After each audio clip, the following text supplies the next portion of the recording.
everyone, today I want to show you how to knit an ICord.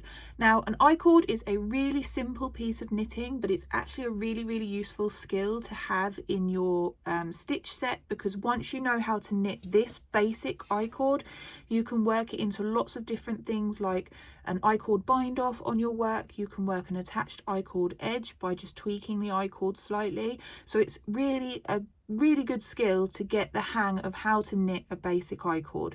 You don't need to have one of those fancy machines that you whirl around to make it. It is a really simple process. Now to knit an ICord, you are going to need some double pointed knitting needles.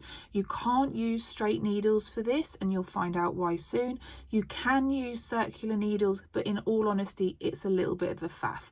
You're also going to need the appropriate weight yarn for your needles, and you're going to need a pair of scissors to finish off your work. So without further ado, grab your needles, grab some yarn, and let's get knitting. An ICord is essentially a very tiny piece of circular knitting, so tiny that we can't work it in the normal way that we would work our circular knitting. You can cast on between 3 and about 6 stitches. The number of stitches you cast on will change the size of your ICord. So this is a 6-stitch ICord, which is about the biggest that you can make with an ICord, because if you cast on any more than 6 stitches, you're going to find that this stitch at the back where the ICord joins can get a little bit loose and saggy. Today I'm going to show you how to knit a 4-stitch ICord, because it's probably the most common size of ICord that you're going to want to knit.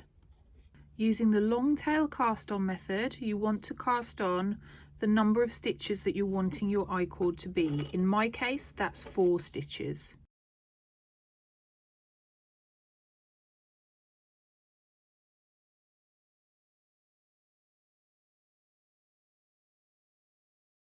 Now with an ICord, you never actually turn your work. So whereas normally to start row 2, we would turn our work and carry on knitting that way. In the case of an ICord, you want to get your work that you've just knitted and slide it all the way to the opposite edge of your needle so that it is on the wrong end, i.e. the right hand side end of your needle when it's in your right hand. But when you move it over to your left hand again, your work is at the right end of that needle. Your working yarn will still be at the left hand edge of your work. That's what we want. And you want to just pop your working yarn back over your finger and then knit those 4 stitches.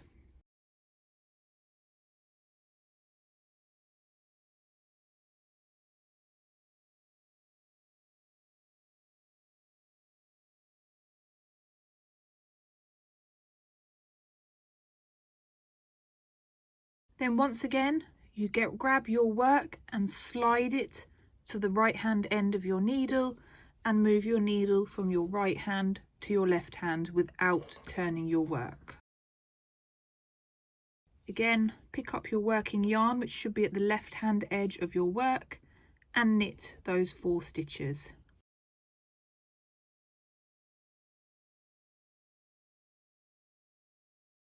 And it's this process that you repeat over and over again until your ICord is the length that you want it to be. So you knit the 4 stitches as normal,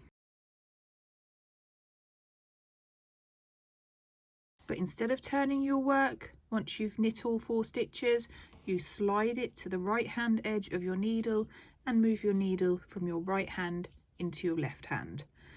In the beginning, this back side of your ICord is going to look messy, it's going to look loose, but you have to trust the process, because the more you knit, these stitches tighten themselves up.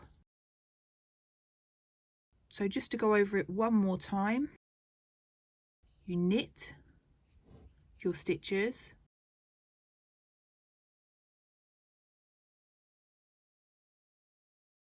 and when you have knit all 4 stitches, you take your work and slide it from the left hand edge of your needle down to your right hand end and move your needle from your right hand over to your left hand without ever turning your work. You keep repeating that one row over and over until your ICord is the length that you want it to be.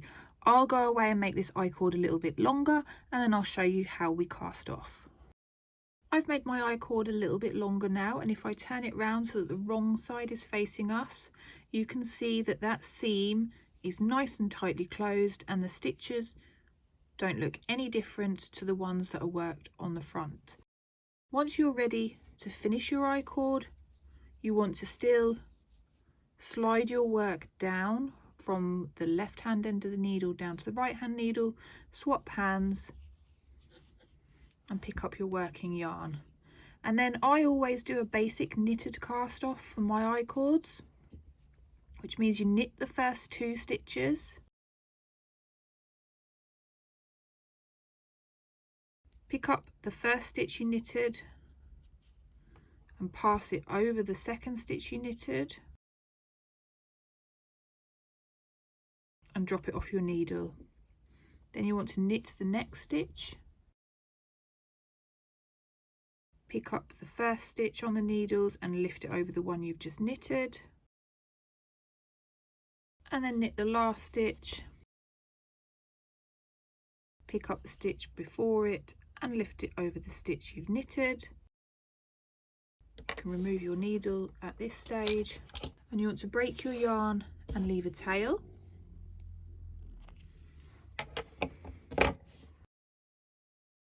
And then what I do is I make this loop from the last stitch we knitted slightly bigger, and I pull my tail through the loop and close it off. And then what you can also do to neaten up the top and bottom end if you want is you can just thread a needle with a yarn and use it just to thread the yarn from one end of the work where it's currently sitting through to the middle of your I-cord,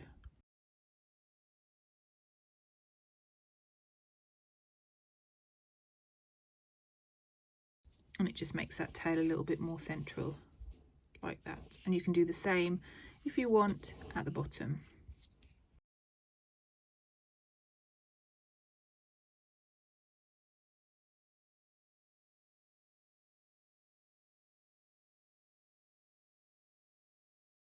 Like that.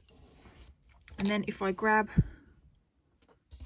the other I-cord that I showed you in the beginning, you can see the difference in size between a 6-stitch I-cord and a 4-stitch I-cord, and you can vary your stitch counts, like I said earlier, between 3 and 6. You can push it to 7 at an absolute maximum, but anything more than that and it really doesn't work because your floats across the back are going to be too big. I really hope you've enjoyed this tutorial. If you have, I'd love it if you'd give it a thumbs up, and I will see you again for another tutorial soon. Bye!